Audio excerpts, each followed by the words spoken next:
Bonjour à tous, bienvenue dans cette petite illustration de ce que c'est qu'un tunnel IPv6 over IPv4 et comment le paramétrer.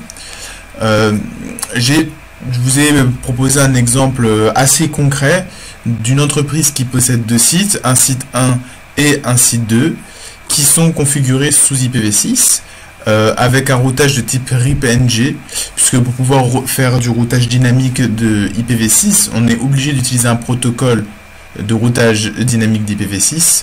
J'ai choisi RIP-NG, mais j'aurais pu utiliser OSPF-v3 ou autre. C'était juste parce que dans les vidéos précédentes, je vous avais illustré la manière dont fonctionne RIP-NG, et je me suis dit qu'un exemple concret pouvait être intéressant. J'ai paramétré entièrement les PC, les routeurs, au niveau de l'adressage et du protocole de routage. Donc RIP-NG ici et là, et dans le réseau public, j'ai utilisé EIGRP. En effet, normalement, lorsque vous envoyez un ping depuis PC1 vers PC2 par exemple, donc le ping va être envoyé ici, va arriver sur le switch, envoyé sur le routeur, mais notre routeur va le faire sortir, enfin ne va pas savoir vers où l'envoyer, puisque l'interface serial 00 n'utilise pas IPv6 et nos routeurs R2 et R3 ne savent pas non plus utiliser IPv6 puisque le routage IPv6 n'a pas été activé sur ces routeurs-là. Comment faire? On utilise tout simplement un tunnel IPv6 over IPv4. Qu'est-ce que c'est concrètement? Imaginons que PC1 veuille envoyer un ping à PC2. Il envoie son paquet ICMP IPv6 au switch 1 qui l'envoie au routeur 1. Routeur 1 reçoit ce paquet IPv6. Il va l'encapsuler en paquet IPv4 pour pouvoir le faire transiter à travers nos routeurs 2 et 3. Puis arrivé à routeur 4, notre paquet IPv4 va être désencapsulé pour redevenir un paquet IPv6 et il va être transmis à PC2 qui va répondre et on va avoir le même système de part et d'autre. Donc on crée en quelque sorte un tunnel virtuel entre routeur 1 et routeur 4. Pour cela, il faut prévoir bien entendu des adresses pour nos interfaces virtuelles de tunnel, puisque bien entendu elles n'existent pas ces interfaces, c'est uniquement du virtuel. Et il faut procéder au paramétrage qui est, vous allez voir, vraiment très simple. Donc, on va le faire ensemble. Je suis sur routeur 1. D'accord?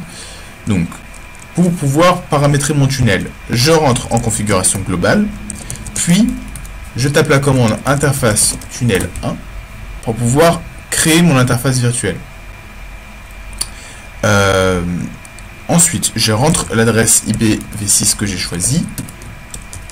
Donc pour mon réseau virtuel de tunnel, j'ai choisi ce réseau là, donc le 2002.3.2.2./64, et donc de part et d'autre, j'ai choisi la 2.2 pour cette interface là, et l'interface d'en face, j'ai choisi la 2.1. Oups, j'ai oublié donc le /64, voilà. Le shutdown n'est pas obligatoire, c'est par habitude que je le fais, et je vous conseille de faire la même chose. Ensuite, on précise quelle est la source de nos paquets. Donc, nos paquets sur routeur 1 vont arriver ici et ils vont partir. Ils vont partir par où? Par l'interface serial 00 pour pouvoir rejoindre notre interface, notre routeur 4.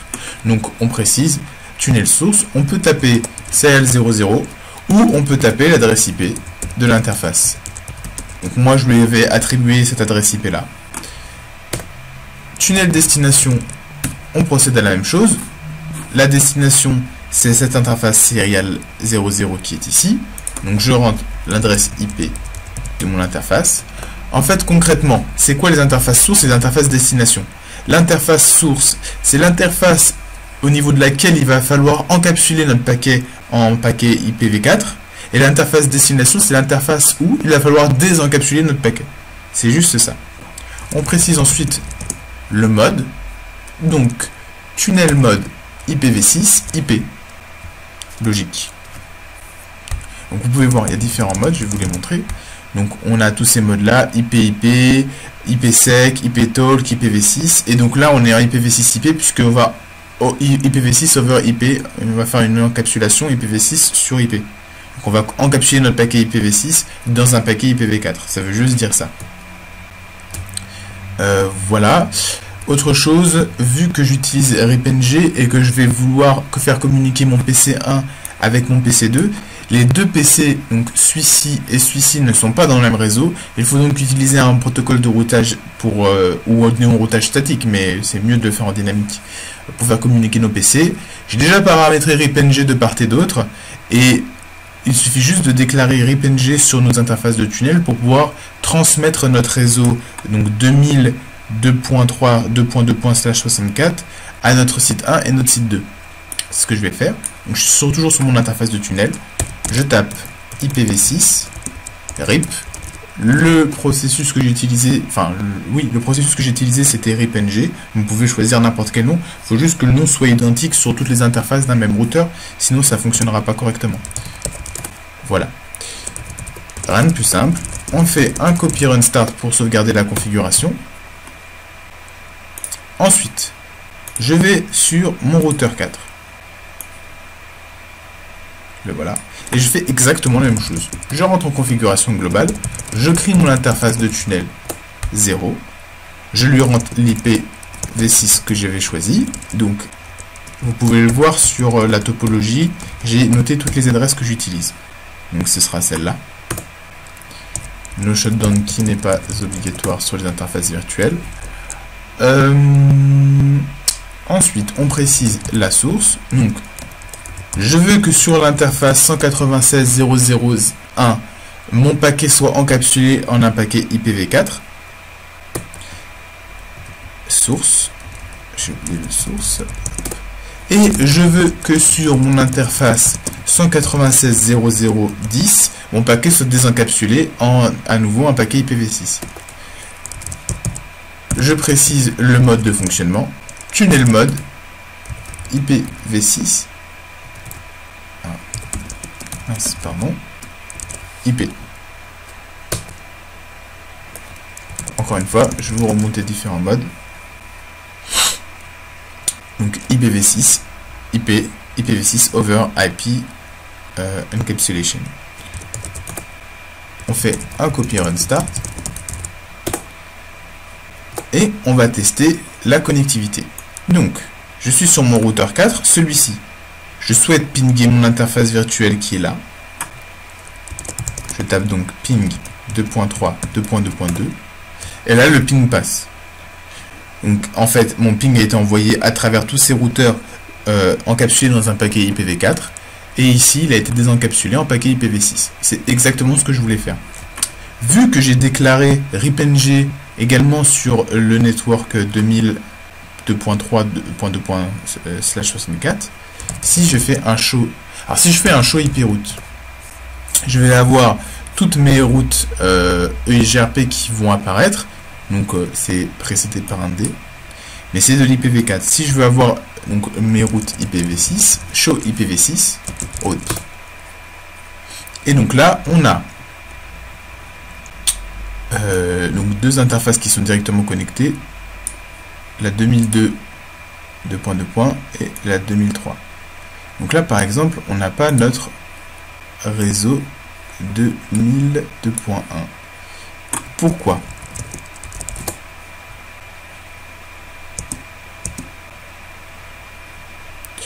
Ah, tout simplement parce que j'ai oublié de déclarer RipNG sur mon interface de tunnel 0. Donc, je vais le faire.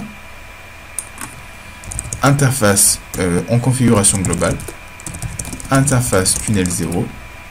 Et donc IPv6, RipNG, ce que je les ai appelés partout pareil, enable. Et normalement, on devrait avoir cette fois la route qui apparaît.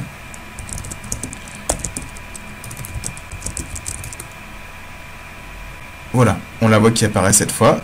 Donc la route qui me manquait, la route qui me manquait tout à l'heure, de celle du network du site 1, elle apparaît juste là. Hop. Voilà. Donc, et on voit bien qu'elle est via notre tunnel 0. Voilà. On va faire un dernier test pour vérifier que la connectivité est totale. Donc, je suis sur PC1. Je vais pinguer PC2. Ping 2000. Et on a bien une réponse. Je vais aussi pinguer l'autre, mais et voilà, ça fonctionne bien. Donc voilà comment paramétrer un tunnel IPv6 over IPv4 à travers un réseau qui donc est paramétré sur IPv4. C'est un exemple très concret que vous serez probablement amené à traiter plus tard dans votre travail, si vous êtes ingénieur réseau en tout cas, parce que donc, toutes les sociétés qui vont venir vont commencer à fonctionner sur IPv6, mais les infrastructures publiques ne sont pas toutes encore paramétrées correctement sur IPv6. Donc elles continuent à fonctionner sur IPv4 et il va falloir utiliser des tunnels de ce type-là. On peut faire exactement la même chose, un tunnel IPv4 over IPv6, c'est-à-dire deux sites qui sont configurés sur IPv4, un réseau public qui est configuré sur IPv6, et ça marche tout aussi bien. Ce sera dans une prochaine vidéo. Sur ce, je vous souhaite bon courage et bonne journée à tous.